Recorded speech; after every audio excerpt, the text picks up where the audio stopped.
Hey, I'm Ross Benish, and I'm here to talk about my book, The Sex Effect. So, The Sex Effect is a lot different than most sex books that are out there because it's not directly about sex. It's not about the mechanics of sex or why people should be having sex or, what sex can do to brighten up your day. The Sex Effect is much more in the social science realm. A.J. Jacobs, who wrote the foreword, called it Freakonomics without pants. And that's because what I'm doing is looking at the hidden and indirect impact that sex has on our society through economics, politics, religion, and culture. So I'm looking at things like how birth rates can impact savings rates and crime rates. So things like the one-child policy in China have these huge impacts that no one ever looks at, but that have major effects on the rest of society. And there's a lot of little nuances that we deal with in our everyday lives that can be illuminated through some of these topics. Like, for instance, politician affairs. That they happen for a very sound psychological reason, yet we report on them as if they are this unexpected phenomenon that should never occur.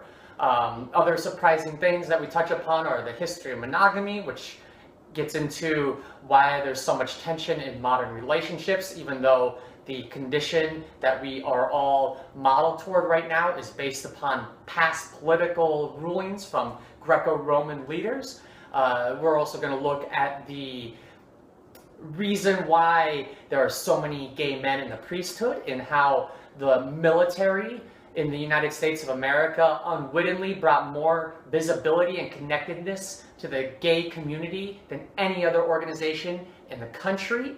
We're also going to look at how gentrification is driven by LGBT people and how graham crackers and cornflakes, these everyday products we use, have sexual origins, while sexual related products such as Viagra and vibrators have origins that are very unconnected to sex. So through pop cultural anecdotes and social science research, we're able to bring this academic-like discussion to a very general audience by keeping it relatable, fun, and humorous. So the point with the book that I'm trying to open up is that sex has this huge influence in ways that we don't ever think about, and that it doesn't have to be a partisan issue, because there are chapters in my book that conservatives are going to disagree with, and there are chapters that liberals are going to disagree with, and that's because sex is usually approached from a very partisan lens.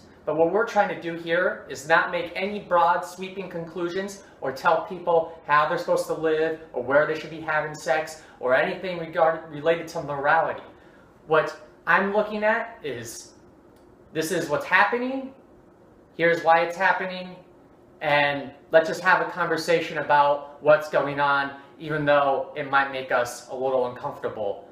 We'll at least be more informed if we confront some of these things up front and honestly examine them as they bypass our everyday lives.